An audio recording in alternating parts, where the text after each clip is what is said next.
Meus prezados companheiros, queridos irmãos nos sublimes ideais da doutrina que ilumina, que nos liberta através da verdade que ela nos traz. Também continuamos a rogar ao divino amigo Jesus, que a todos nos mantém envolvidos nas claridades divinas de suas bênçãos, a fim de que possamos ter compreensão e entendimento, para encontrar nas soberanas páginas do seu Evangelho a argamassa moral para a nossa construção interior.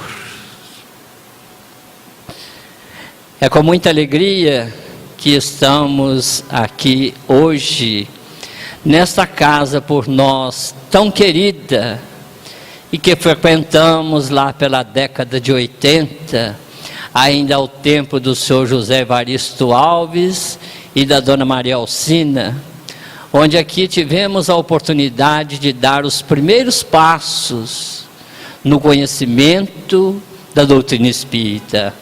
Confessamos que ainda conheço muito pouco, mas aqui foi o lugar onde que nós tivemos a oportunidade de dar aquele início, o start.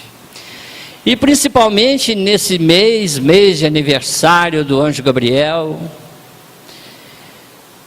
então nós nos sentimos extremamente honrados pelo convite, pela oportunidade para falar de um tema que talvez possa causar estranheza a muita gente: evangelização do feto. Mas nós podemos afirmar sem dúvida que com o desenvolvimento das ciências, com o aprimoramento das tecnologias, com os novos panoramas desvendados através da psicanálise, a humanidade começa a descobrir o feto, a quem o Dr. José Raimundo Lippe chama a Sua Majestade o feto. Então nós podemos afirmar sem dúvida que o feto, ele tem emoções, tem sensações, ele é capaz de compreender e agir e reagir às nossas mensagens. O feto, ele gosta de ser amado, abraçado, tocado. E então é isso que nós procuraremos demonstrar ao longo desse nosso humilde trabalho. Essa é uma palavra da psicologia que diz: o feto tem sensações, percepções e sentimentos. E nós falamos que é através da ciência que nós vamos conhecendo panoramas novos. E Allan Kardec estimulou a todos nós que buscássemos a ciência para que pudéssemos ter uma compreensão mais ampla dos postulados da doutrina espírita. Lá na Gênesis, no capítulo 1, no item 16, Kardec vai nos dizer que o espiritismo e a ciência se completam reciprocamente. Porque para a ciência explicar determinados fenômenos somente através das leis da matéria, isso para ela se tornaria impossível. E ao espiritismo é necessária a ciência para dar-lhe apoio e comprovação. Então, amigos, para nós buscarmos uma base doutrinária para iniciarmos as nossas discussões, fomos ao Livro dos Espíritos para, na questão 132, ver a resposta que os Espíritos deram a Allan Kardec, quando ele pergunta qual é a finalidade da reencarnação dos Espíritos. E eles respondem: Deus lhes impõe a encarnação com o fim de fazê-los chegar à perfeição. Mas nós frisamos aquela parte em azul: visa ainda outro fim a encarnação, ou de pôr o espírito em condições de enfrentar a parte que ele toca na obra da criação. Então nós dissemos no início que a doutrina espírita nos liberta através do conhecimento, através da luz que acende em nossas consciências. E é verdade, porque o espiritismo vem despertar em nós uma consciência nova.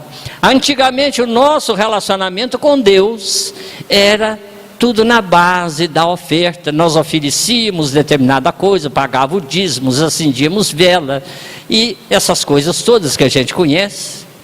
E com isso nós pretendíamos transformar Deus em nosso funcionário. Eu já fiz a minha parte, agora ele tem que cumprir a dele. Mas a doutrina espírita, acendendo uma luz nova, vem nos dizer: não, você já tem tudo.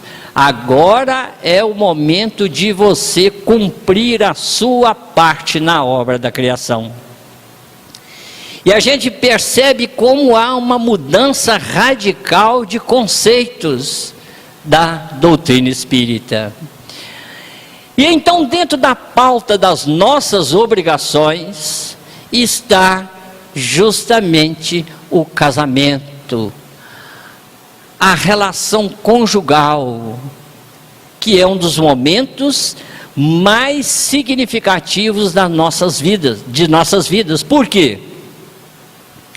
Porque nós unimos duas pessoas que vêm às vezes de cultura diferente, de uma formação diferente, de costumes diferentes, vão se unir para viver sob o mesmo teto, e ainda darão oportunidades para que venha mais outra vida, outra e outra, às vezes 10, 15, na minha casa nós éramos 10 filhos, na casa do vizinho era 21, nós ainda outro dia vimos uma família nos Estados Unidos, o pai e a mãe, todos eles ainda os dois muito jovens ainda, mas eles têm 27 filhos, então uma alegria, uma casa de alegria.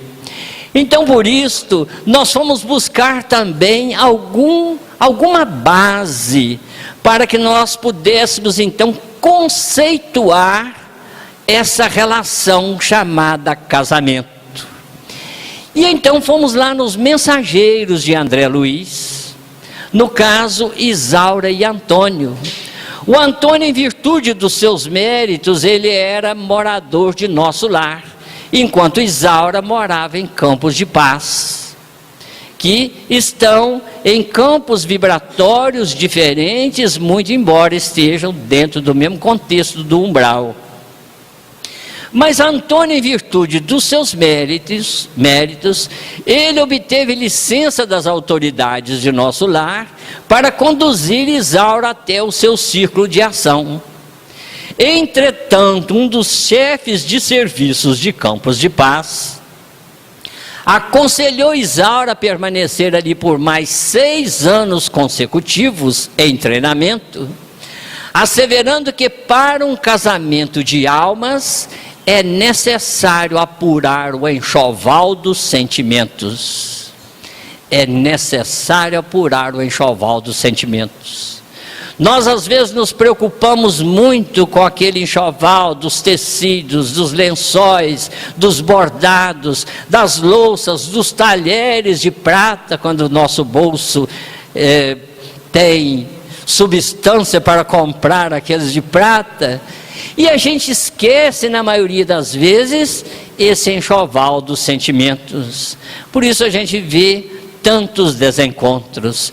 Nós fomos a uma festa de bodas de ouro de um casal, e chegamos lá, os 2 jovens tão animados, aniversariando, e nós perguntamos ao jovem, que era o aniversariante: naturalmente o senhor terá muito que nos ensinar sobre essa questão do relacionamento conjugal, né?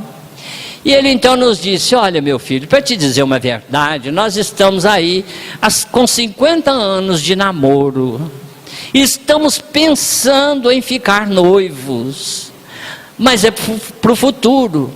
Agora, casamento, a gente ainda tem que pensar bastante, porque casamento é algo extremamente sério.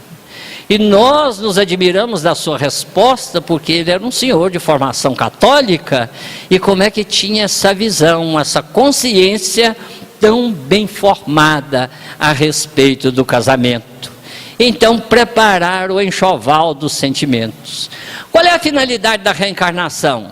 Expiação, melhoramento progressivo da humanidade. Sem isto, onde a justiça? Nós acrescentamos essa questão justamente porque surgirão situações, por exemplo, daqueles que chegam aqui numa condição de filhos especiais. Então nós vamos entender que eles estão em um processo de depuração, em um processo de expiação. Agora, quem é o meu bebê? Nós fizemos essa pergunta quando o casal estava grávido, porque outra coisa que nós temos que mudar dentro do nosso conceito é o seguinte: não existe mulher grávida, existe casal grávido. O casal está grávido, porque a tarefa é compartilhada. Se a mulher é o apoio emocional e físico para o bebê, o pai é o apoio físico e emocional para a mãe e para o bebê. Esse é o conceito. Dr. José Raimundo Lippe assim se expressa. E então, quando o casal está grávido, perguntaram por acaso quem é o meu bebê?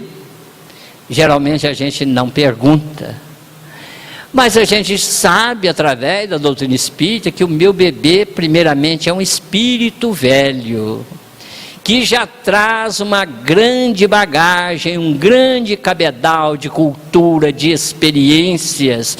Ele vem de uma viagem longa, antiga, em que vivenciou diversas experiências, então ele já traz a sua bagagem. Agora, este meu bebê poderá ser um familiar que retorna à convivência fraterna para aí ter a oportunidade de desenvolver os seus potenciais íntimos.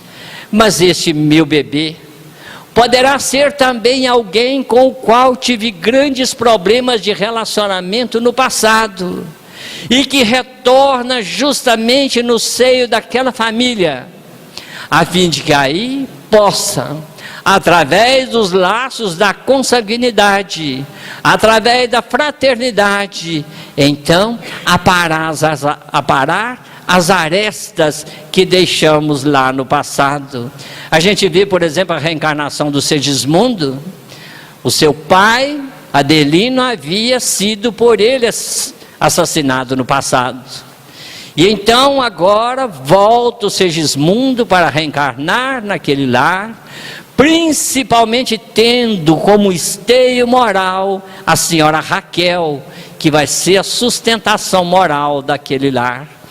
E então ele vem justamente para construir a paz entre ele e aquele que no passado nós chamamos de vítima, aquele que foi vítima, porque na realidade a gente sabe que as vítimas não existem, né?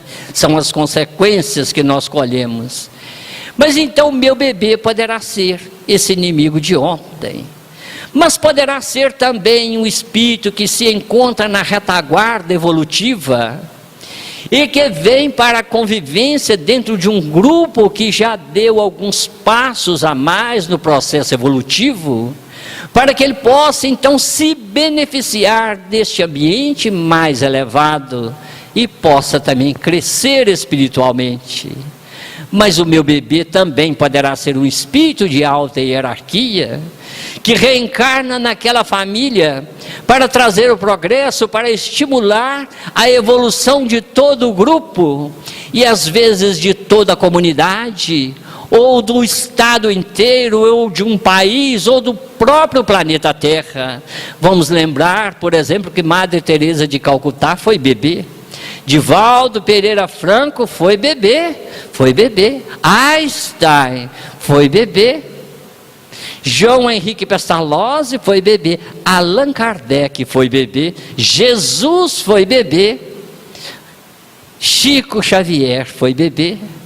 Então meu bebê também poderá ser um missionário desta hierarquia, mas poderá ser também um missionário que vem com uma tarefa específica. Nós vamos citar um caso, lá no Centro Espírita Regeneração, a casa de uma vibração extraordinária, fundada pelo Dr. Bezerra de Menezes.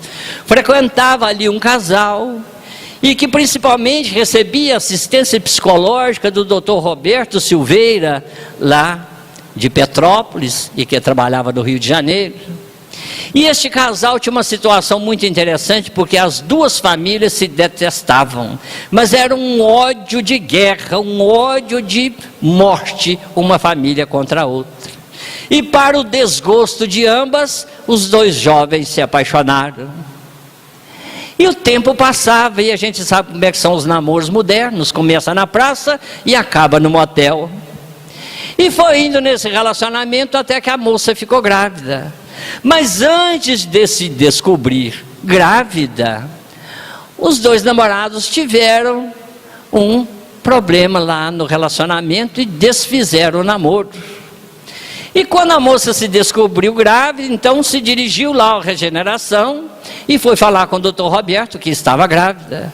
Evidentemente que o doutor Roberto descartou logo de cara essa chamada solução através do aborto, porque isso não é solução, isso é crime, né? Isso é comprometer-se.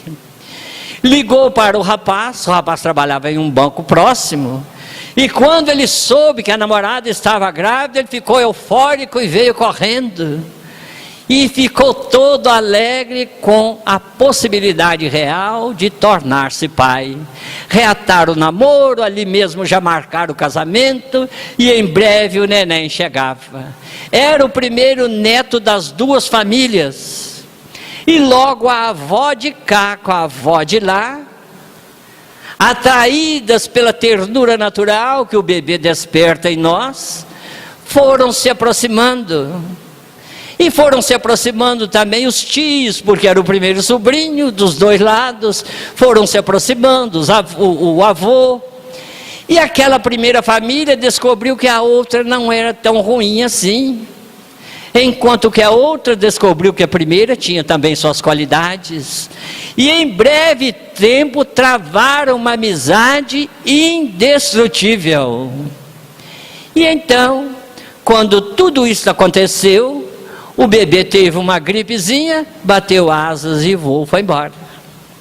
Passado algum tempo, lá no nosso Solar Bezerra de Menezes, outra casa querida, lá no Rio de Janeiro, manifestou-se então aquela entidade se dizendo que ele era aquele bebê, que tomara das mãos do Cristo a obrigação de vir para romper as algemas de ódio que aquelas famílias construíram e vieram vivenciando esta prisão do ódio durante já vários séculos, e que ele viera justamente para romper as algemas de ódio e construir os laços de amizade.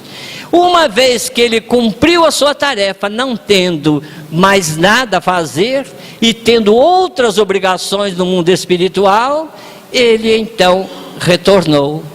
Então o meu bebê também poderá chegar aqui nesta condição.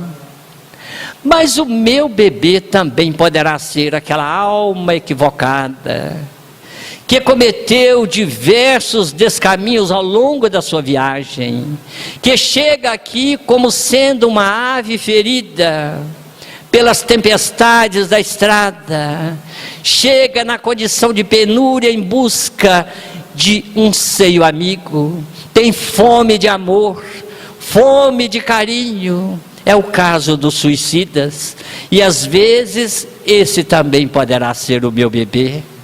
Então, amigos, o importante é que nós tenhamos essa consciência de que o meu bebê poderá ser qualquer um destes, e outros casos ainda que não nos ocorreram no momento.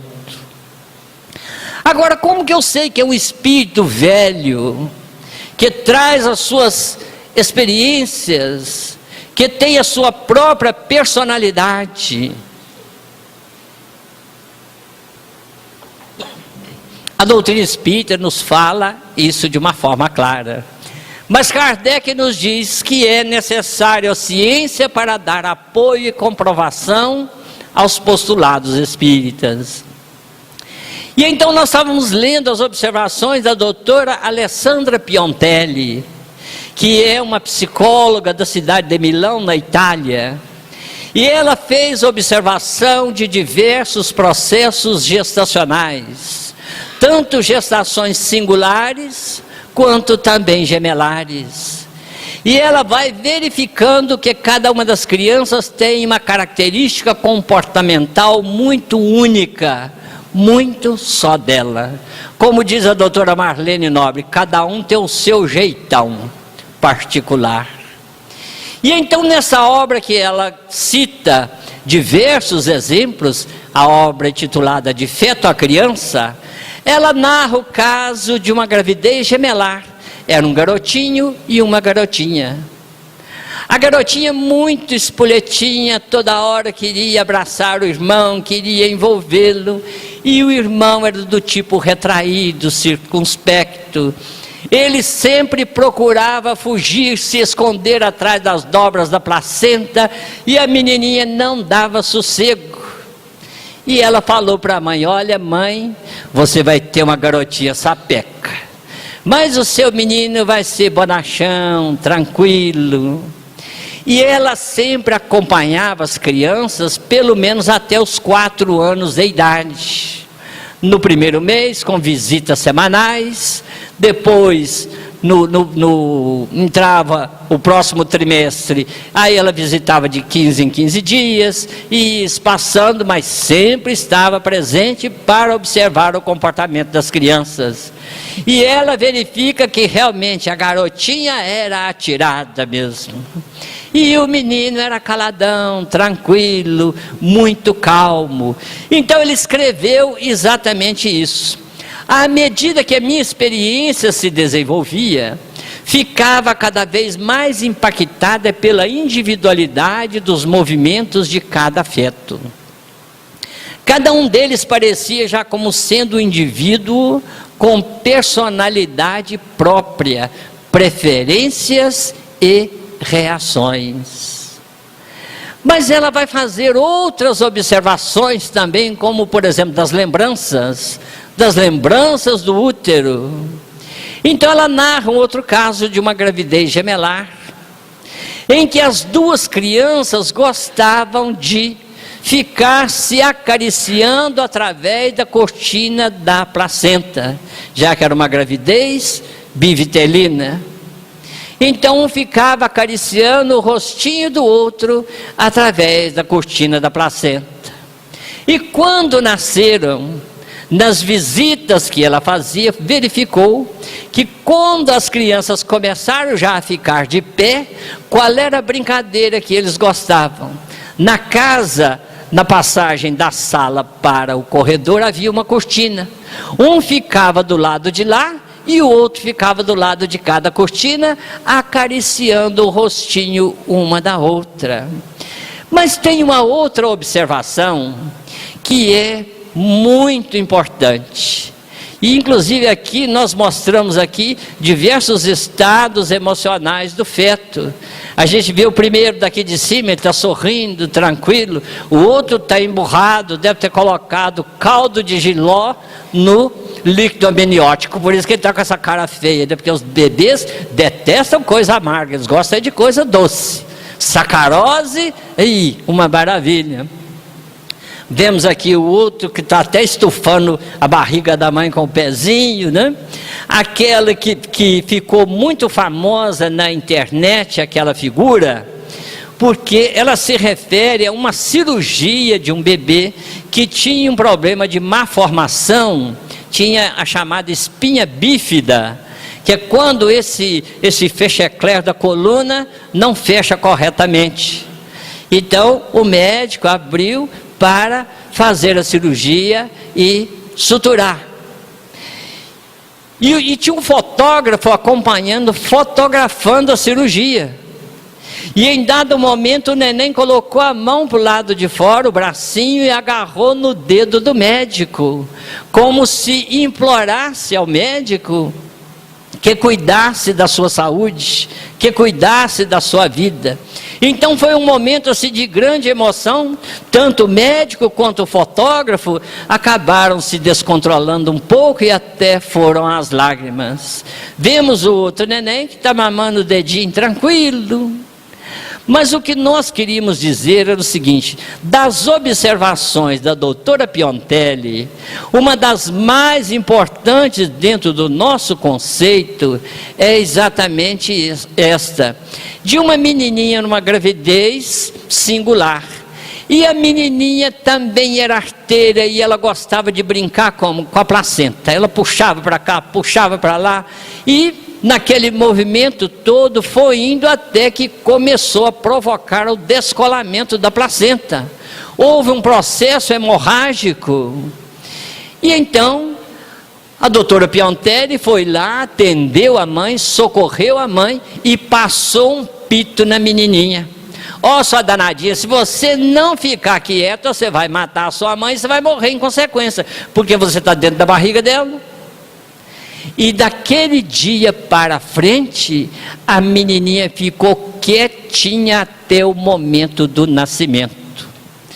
Nós dissemos que talvez seja essa a importante, a experiência mais importante, porque revela que o bebê é suscetível de entender, de agir, de registrar, de reagir às nossas mensagens. Então poderão ser mensagens boas ou mensagens ruins, porque eles irão captar tranquilamente. Então essa individualidade está marcada, mas ela está marcada desde o momento da concepção. No processo reencarnatório, em geral, o espírito reencarnante, antes de iniciar o processo, ele já está vinculado à psicosfera do lar. Principalmente há uma vinculação muito forte com a mãe. André Luiz nos diz que há uma verdadeira enxertia psíquica. Inclusive daí, diversas mudanças de comportamento da mulher quando ela está grávida, porque são dois psiquismos mandando em um corpo, né?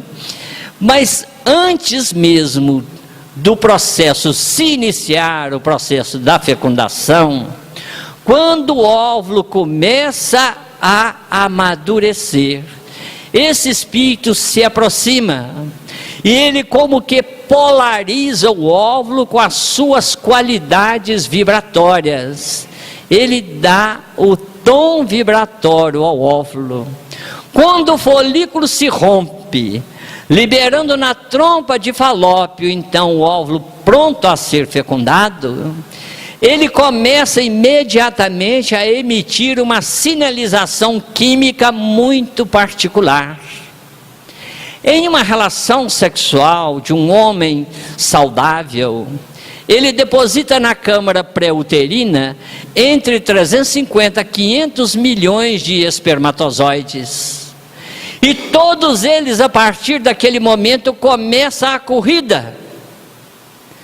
E antigamente a ciência pensava que o vencedor seria o mais forte, o mais atlético, o mais apto, o que teria uma estratégia diferente.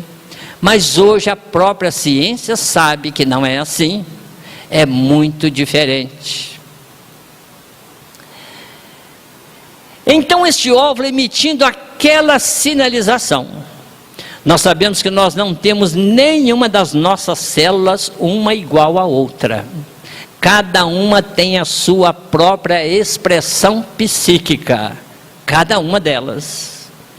E então, quando os espermatozoides chegam na zona pelúcida do óvulo, não chega uma, chegam milhares, centenas de milhares, mas somente um, aquele que está na faixa de sintonia vibratória que o óvulo está emitindo. Somente ele é que irá decodificar essa sinalização, e a partir daí ele libera da sua cabecinha as chamadas enzimas demolidoras, que abrirão passagem para que ele possa então penetrar, juntarem-se os dois pronúcleos e dar o start da vida física. Então, essa individualidade, ela está marcada desde o momento da concepção. Mas nós fomos lá na internet, né? Para saber também da opinião da internet sobre as questões dessa relação mãe, bebê, família, bebê. Então diz o seguinte: ainda no útero o feto recebe influências que poderão marcar sua vida para sempre. A visão que se tinha de que o útero era um lugar silencioso, um verdadeiro paraíso onde os ruídos externos não chegavam até ele, e que o feto era um ser passivo completamente dependente, foi derrubada ante o desenvolvimento tecnológico e psicanalítico. É o que nos diz o guiadobebê.ol.com.br, a vida emocional do feto. E então, gente, nós vamos vendo as observações da ciência. O Dr. Thomas Verne, que é um psiquiatra canadense, mas que também se enveredou por essa vertente da psicologia pré-natal, ele vai nos dizer o seguinte: os primeiros indícios do cérebro surgem com a aparência do suco neural ao longo do embrião em crescimento, mas ainda minúsculos, cerca de 17 dias depois da concepção. Ou seja, os primeiros indícios do cérebro. Por isso esse negócio de aborto, em momento algum, nem com 1 mês, 3 meses, em momento algum. Então ele nos diz, no mínimo 50 mil células são produzidas durante cada segundo de vida intrauterina. Enquanto o relógio faz tic-tac, surgiram 50 mil novas células. É uma explosão de vida que acontecerá em uma única vez. Mas ele nos faz uma advertência muito grave, quando ele nos diz, mas esse desenvolvimento poderá ser amplamente afetado a depender do clima emocional do lar. Gente, parece até as palavras do Emmanuel. Tudo a depender do clima emocional do lar. Porque esses cientistas são missionários de Jesus que também vêm revelar para nós ângulos da verdade. Mas ele continua, aos 28 dias, quando o embrião mede 6 milímetros, as 3 partes primárias do cérebro já estão formadas. É o prosencéfalo, o mesencéfalo, o robencéfalo e a medula espinhal. Mas o que ele diz em seguida é de fundamental importância, porque ele diz, mas o embrião começa a registrar e a reagir a eventos de nível celular a partir do momento da concepção. Questão 344 do Livro dos Espíritos: em que momento a alma se une ao corpo? Na concepção. Então toda essa explosão de vida se dá sob o patrocínio da alma, sob a regência do Espírito. Aliás, Allan Kardec, na questão 26 e na questão 71 de O Livro dos Espíritos, ele nos fará uma afirmativa extraordinária, porque ele vai dizer, é necessária a união do Espírito à matéria animalizada, a fim de intelectualizar a matéria. Então, porque a matéria por si só não teria reações tão bem ordenadas, mas é necessário uma inteligência presente para que ela possa então caminhar dentro da ordem. Posso escolher as características do meu bebê? Às vezes a gente pergunta o casal grávido, escuta, o seu menino, o seu bebê é menino ou menina? Para mim tanto faz, desde que venha com saúde. Não é assim que a gente ouve falar? A gente já coloca uma condição. Não, eu aceito o filho sim de Deus, porque o filho não é meu, é de Deus, né? Eu aceito, mas tem que ser dentro dessas condições. E aí a gente vai vivendo as experiências da vida, e a vida vai dando um chega para lá na gente, para a gente começar a despertar, né? Visitamos um casal com muita dificuldade, ele pedreiro lá da roça, a mãe com todas as dificuldades, com um câncer no seio, e eles têm uma filha que está aí pelos seus 45 anos por aí. A menina nasceu cega, surda, muda. Então é um verdadeiro desastre dentro de casa. A única pessoa que ela reconhece pelas vibrações é a mãe, com que ela tem uma afinidade. O resto ela não quer saber de ninguém. Inclusive quando chegam visitas, ela começa a gritar, e às vezes grita 2 dias em seguida. E então, diante daquela situação, evidentemente qualquer um fica sensibilizado. E depois que nós saímos lá pelo terreiro com o pai, e até por impulso comentei: mas pai, que cruz pesadíssima você carrega, hein? Ele falou: por causa da menina? Falei: é muito difícil, né?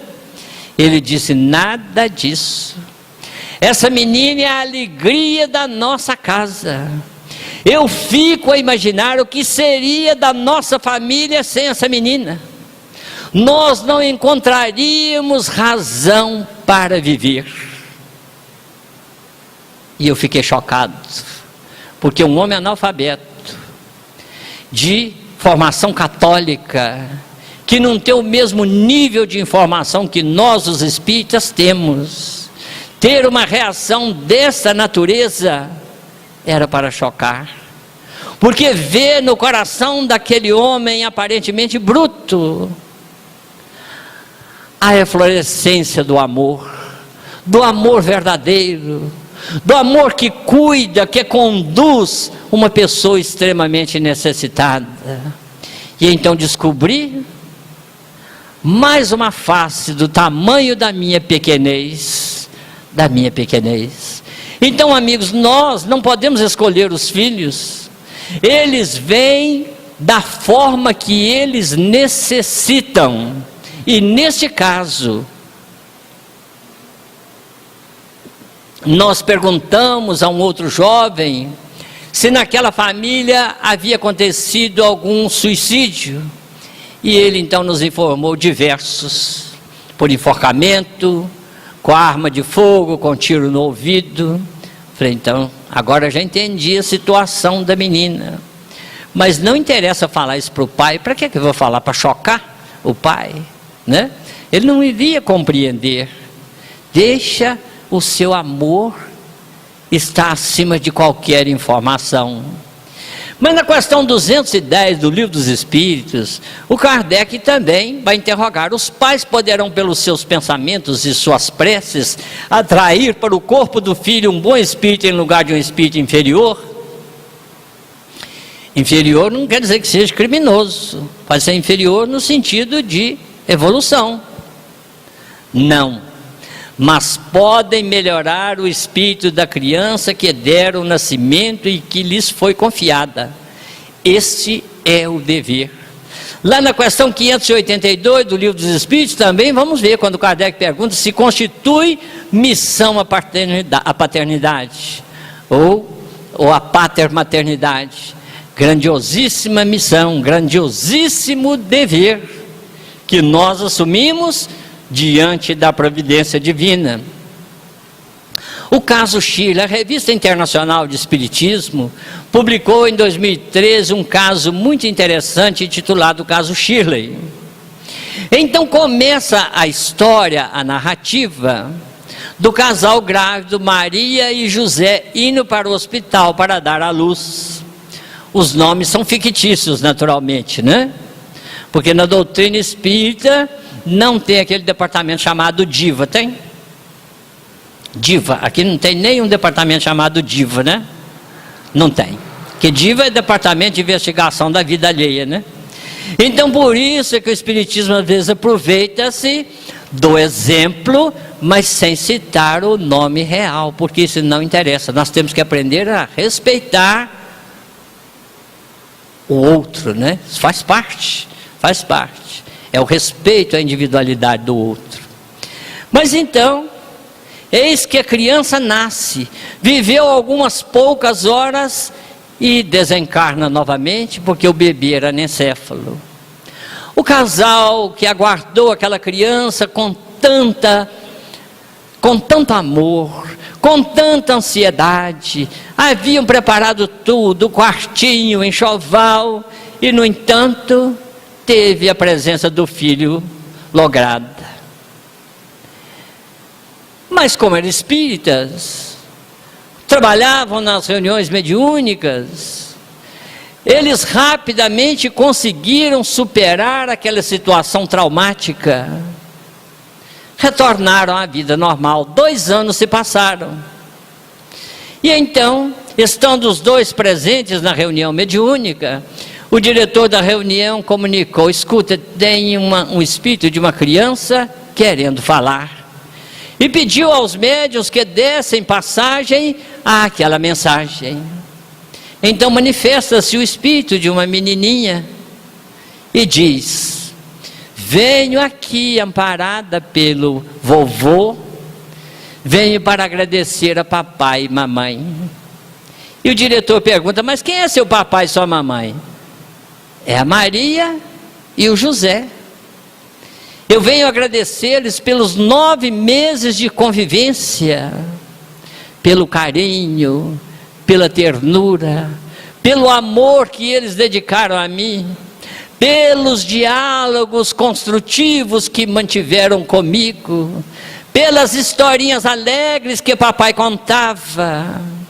Mas venho agradecer-lhes principalmente pelo culto do Evangelho no lar, que funcionou durante aqueles 9 meses, e eu, que venho de um passado extremamente infeliz, pude realizar em mim mesma uma verdadeira cirurgia perispiritual. E também fui autorizada a informar a eles que em breve eu estarei de volta.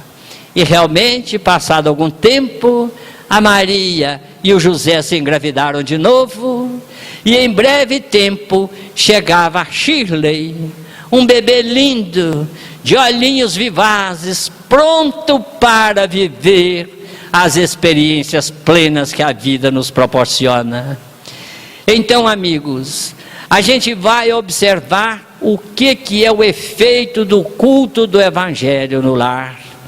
Muitas vezes afirmamos que o Evangelho é o livro que possui luz própria. Quando o abrimos dentro do nosso lar, é como se acendêramos um farol de grandes proporções, que ilumina todos, que ilumina a vizinhança, a rua, o bairro, que impulsiona automaticamente pela força do amor uma transformação, que deixa impregnada nas paredes do nosso lar a substância luminosa plasmada pelas suas expressões de amor.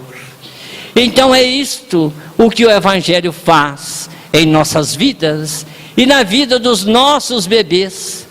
Alguém interrogou a Chico Xavier: qual é a importância do Evangelho em nossas vidas? E ele disse: creio que a importância do Evangelho de Jesus em nossa evolução espiritual é semelhante à importância do sol na sustentação de nossa vida física. O Evangelho é a revelação pela qual Cristo nos entregou o mais amplo conhecimento de Deus. Conhecimento de Deus, conhecer a nós próprios, porque Deus está na intimidade dos nossos corações. Mas a gente vê os casos positivos, mas também vê os efeitos da arbitrariedade humana, no caso Léia e Sofia, que a doutora Miri Serger narra no seu livro Palavras para Nascer. Ela tem diversos livros, inclusive esse que só existe em francês, né? Se les bébés pouvaient parler, se os bebês pudessem falar. Mas esse Palavras para Nascer é extraordinário, porque ela vai contar o caso da Léia e da Sofia.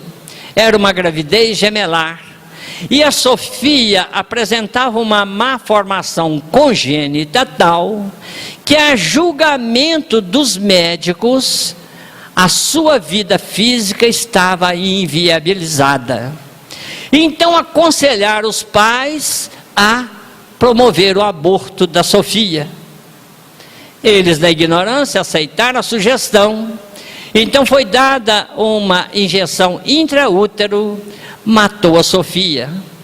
Daí a 10 dias foi realizada a cesariana. Então tirou a Leia viva, embora com um pezinho torto, que foi corrigido depois com a cirurgia, e o cadáver da Sofia.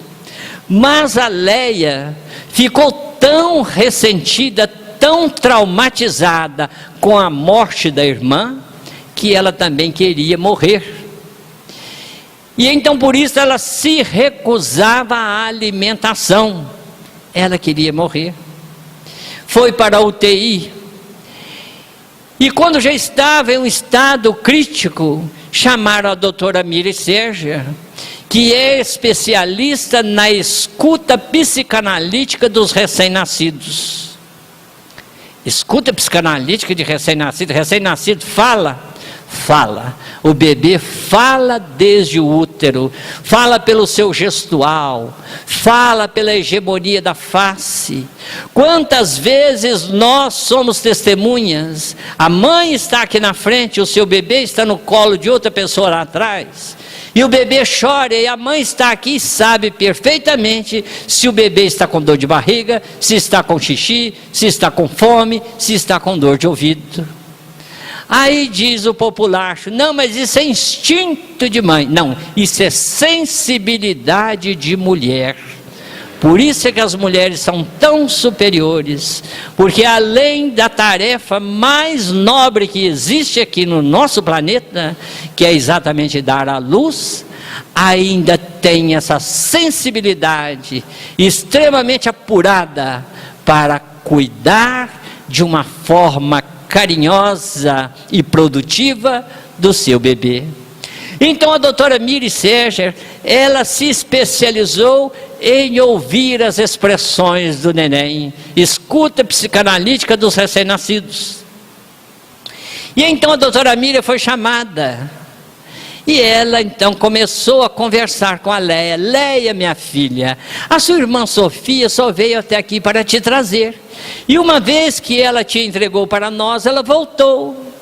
Mas nós queremos você, Leia, venha, queremos te abraçar, venha para a vida. Você vai ser uma mulher muito importante aqui no planeta Terra, você tem grandes coisas a realizar, venha para o nosso coração, Leia.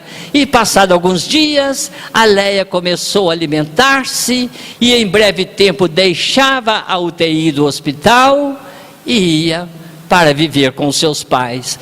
Mas a gente vai observar o que? A atitude arbitrária dos médicos, a ignorância dos pais que permitiram, afetaram profundamente essa criança, afetaram a Leia. Então, amigos, nós não temos o direito de fazer gerência sobre a vida.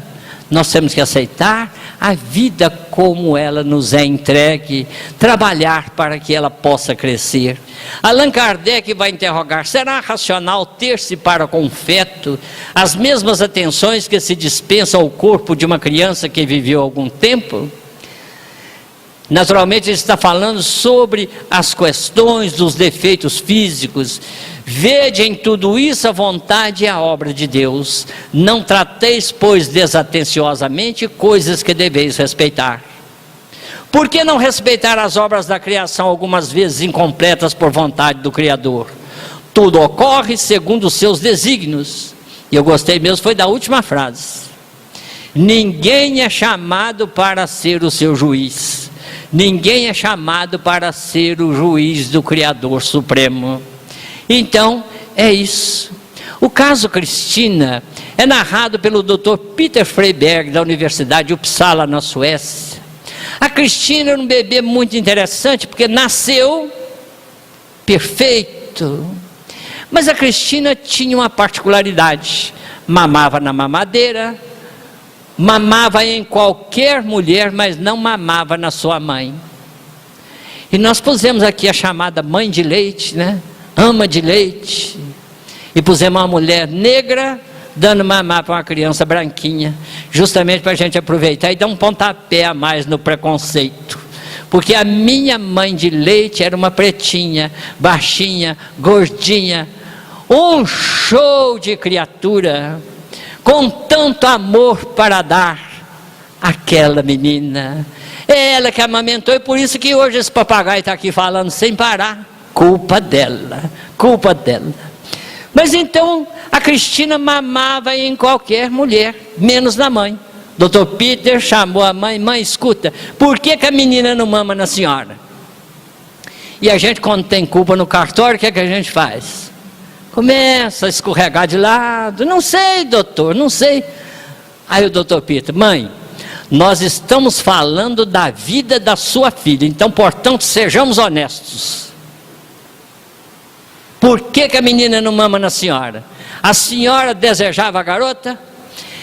Na realidade eu não desejava. Eu só conservei por causa do pai. Mas a Cristina percebeu claramente o desejo que a sua mãe tinha de assassiná-la. Por isso é que ela se recusava a manter uma ligação emocional com a mãe. Então a gente percebe como o neném sabe de tudo. Nós também já fomos sabidinhos quando estava lá. Depois a gente cresce, fica bobo e começa a pensar em aborto, começa a pensar uma opção de bobagem, né? Uma porção de besteira.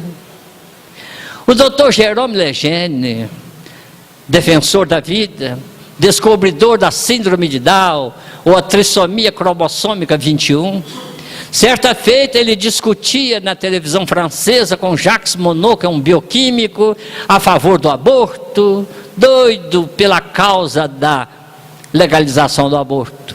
E eles estão discutindo, e lá pelas tantas, então o Lejeune falou assim: o doutor, o negócio é o seguinte, para nós encerrarmos a nossa discussão, eu vou lhe fazer uma pergunta.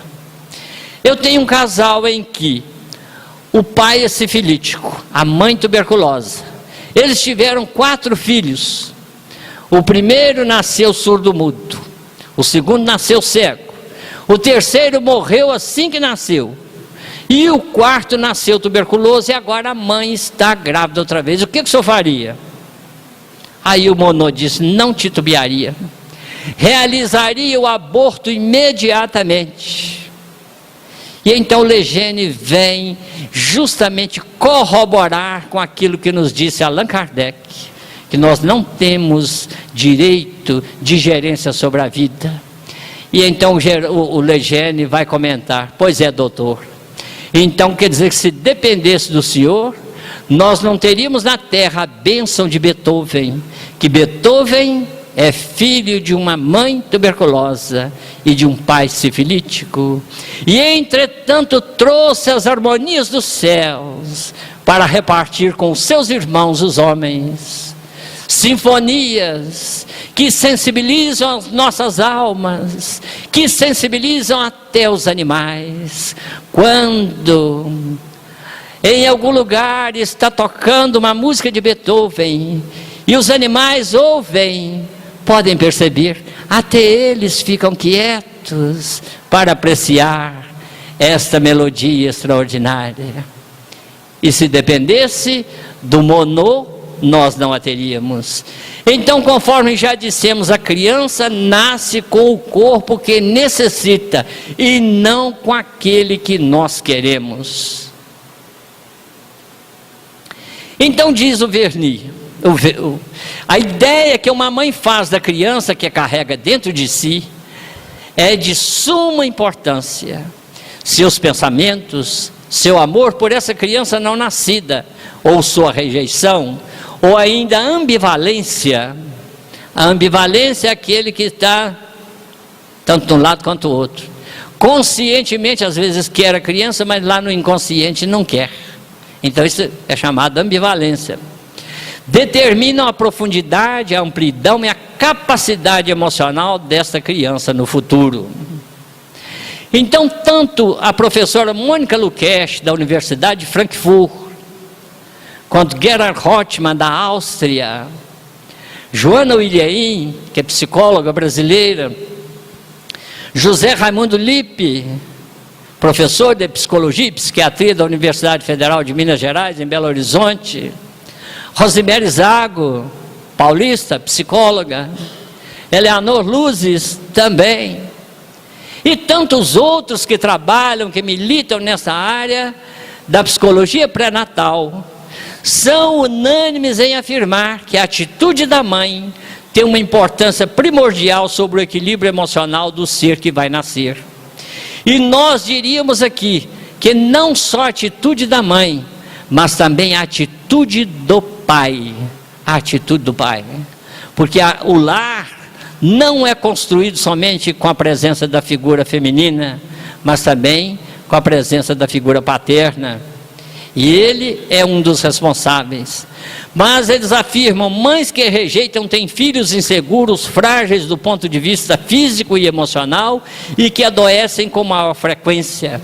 É evidente, porque nascem com um sistema imunológico deficiente, a criança rejeitada. Além do mais, esta criança está sujeita aos surtos psicóticos, aos desequilíbrios emocionais de toda a ordem. Além do mais, tem grande tendência para a depressão e para o suicídio. Nós estávamos conversando com um amigo em uma cidade próxima e falávamos sobre estas coisas, quando ele então nos disse: agora eu entendi por que a minha filha, desde pequenininha, ela só fala em morrer. Nós temos uma filha adotiva que veio para a nossa companhia uns 3 dias depois de nascida, mas quando ela aprendeu a falar e a andar, ela só falava que ia pular de cima da sacada do apartamento onde morávamos. Foi necessário colocar proteção especial. Ela só falava em morte. Hoje ela está com 34 anos e tem 2 filhos, é casada. Mas até hoje a ideia do suicídio não a abandonou, porque ela foi rejeitada dentro do ventre materno. É um trauma que fica para sempre gravado no psiquismo da criança, e a tendência dele é o suicídio. Quando a gente vê essa onda de suicídio que acontece nos dias de hoje, principalmente entre os jovens, ficamos às vezes procurando razões aqui e acolá, e muitas vezes as razões estão dentro do nosso próprio lar. Muitas vezes, evidentemente que não são todas as vezes. Então, amigos, desde o planejamento, como proceder durante a gravidez? Desde o planejamento, apurar o enxoval dos sentimentos, porque isso é primordial. Como que uma família desestruturada emocionalmente vai ter a oportunidade de criar e educar filhos equilibrados? É muito difícil. Culto do evangelho no lar, não como uma regra piegas, mas como sendo uma atitude de natureza científica, porque o evangelho é o maior tratado de ciência que existe no planeta Terra, talvez no universo inteiro.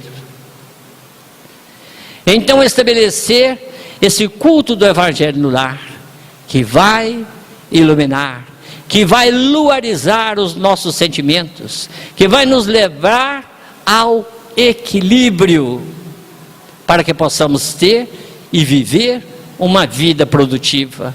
Esforço para manter a harmonia, porque nós estamos muito naquela idade do porco espinho. Quando um encosta no outro, o outro encosta no um, se espetam mutuamente. Então é preciso, principalmente durante a gravidez do casal, a gente tomar um capricho, arrumar uma tesourinha, ir lá parar as pontas dos espinhos, para a gente espetar menos, e o nosso bebê nascer dentro de um clima mais tranquilo, mais equilibrado. Passeios do casal, quando o casal grávido visitar, principalmente ver observar paisagens da natureza, ver a poesia de Deus, com que perfeição ele escreveu o seu poema nas folhas das árvores, nas cascátalas, nas pétalas de flores. Então tudo isso causa em nós um grande bem-estar, que automaticamente vai ser transmitido para o nosso filho.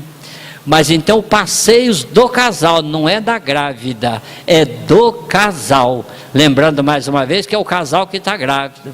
Música suave, o neném adora música suave. Um dia desses nós passamos na frente da TV, era negócio de carnaval, e tinha ali uma atriz grávida, mas com a barriga desse tamanho, estava sambando, e a repórter interrogou: mas escuta, você está sambando grávida desse jeito? E ela disse: mas o meu bebê também adora, porque ele também está pulando, ele também está sambando. E nós ficamos de cá pensando: coitadinho, ele está pulando para ver se aparece alguém para socorrer, porque o neném detesta esse negócio de bagunça, foguete, tambor, samba, bateria. Ele detesta, ele gosta de música suave, Verdi, por exemplo, com aquela sinfonia calma. É isso que o neném gosta, porque assim ele sente segurança, ele sente que alguém o está amparando, ele sente confiança e ao mesmo tempo harmonia íntima. Selecionar também os filmes. Tem um amigo que um dia nós estávamos conversando, ele disse: é engraçado, meu menininho tão pequenininho, estava chegando o dia do aniversário dele, eu falei assim: meu filho, o que você quer de presente? Pai, eu quero um revolvinho. Revolvinho? Eu quero um revólver, mas daqueles que dá tiro mesmo de verdade. O que você acha disso? Aí quando a pessoa pergunta, geralmente ela está armada psicologicamente, né? Ela já está pronta para rebater qualquer coisa que você comentar. Então nós desviamos o assunto, demos uma volta longa, vamos falar de futebol, vamos falar de trabalho. Então quando ele estava desarmado, eu perguntei: mas escute, lá na sua casa vocês veem muitos filmes? A gente vê filme todo dia. E qual é o tipo de filme que você gosta, que vocês dois gostam? Porque era o tempo que a gente alugava as fitas, cassete. Ele disse: a gente gosta é de filme de ação, tiroteio, Guerra nas Estrelas, filme de suspense, aquele que deixa a gente com os cabelos tudo arrepiado, a gente gosta disso. Falei: agora então entendi, por que o seu neném, o seu menino, ele está querendo um revólver. Porque qual é a mensagem que foi passada para ele? Que nós vivemos em um mundo violento e que para sobreviver precisa ter um revólver. Por isso que ele queria um revólver, ele não queria morrer, né? Historinhas para o bebê. Gente, isso tem um efeito mágico na vida da criança, ainda dentro do ventre. Como isso funciona? Como isso acalma a criança? A gente sabe que quando nós chegamos aqui ao mundo físico, todos nós temos uma grande dificuldade de adaptação. Aquele período de transição é muito difícil e traz muitos desconfortos, e às vezes o diálogo, a historinha. Então o bebê consegue superar a dificuldade, porque ele recorda, porque nós contando a história hoje, ele recorda da historinha que ele ouviu quando estava ainda dentro do útero. E isso é fascinante. O pai também deve acompanhar o parto, porque, gente, não pode deixar para lá, é o casal que está grávido. Então desde o início o pai tem que acompanhar o pré-natal, junto com o obstetra ele deve fazer o planejamento, não deixar assim de qualquer maneira. Vocês viram há poucos dias lá no Amazonas, o médico, o obstetra agredindo a parturiente, agredindo fisicamente, verbalmente. São muitos os casos. O doutor Thomas Verne, ele conta o caso de um menino de 9 anos, que ele de repente começava a xingar uns palavrões que eram incompatíveis com a sua idade, e de outras vezes ele falava línguas que Era completamente estranho, uma língua estranha. E ele foi pesquisando, até que conseguiu encontrar a mãe. E com muito custo a mãe então deu os detalhes do parto, que o parto corria normalmente. Quando chegou então o anestesista, sem perguntar nada, já aplicou anestesia e tal, e chegou a obstetra, e o parto que já tinha iniciado, parou. Então começaram a forçar a ocitocina artificial para provocar as contrações uterinas e tal, e o certo é que o neném teve que ser retirado com fórceps, colocado para lá, porque ele já estava todo roxo, eles julgavam que ele estava morto, chamaram o padre para aplicar a extrema-unção, e o padre vem fazer suas rezas em latim. Mas antes disso, tanto o anestesista quanto o médico xingavam a mãe e xingavam o neném. Aí ele começa a pesquisar e vai descobrir que os palavrões que o menino repetia eram aqueles que ele ouviu durante o parto. E a língua estranha que ele falava era o latim, que eram as palavras que o padre tinha falado no momento do parto. Porque nós guardamos a lembrança exata desde o momento da nossa fecundação. Aliás, de antes disso. Então, meus amigos, fechando já essa primeira parte, vamos ver o pensamento do Luiz Lavelle. Nossa mais elevada tarefa deve ser a de formar seres humanos livres, que sejam capazes de por si mesmos encontrar propósitos e direção para as suas vidas. Então a gente vê que cena bela de amor, de ternura. E então nós podemos afirmar sem dúvida que na medida em que a humanidade for descobrindo o bebê dentro do útero, as sociedades humanas irão se transformar. Filhos desejados, filhos queridos, filhos evangelizados, e nós estaremos evitando tragédias como vimos esses dias lá em Suzano, quando vimos na Nova Zelândia, quando nos deparamos com aquele fenômeno da Holanda fechando penitenciárias, a gente pergunta, mas será por quê?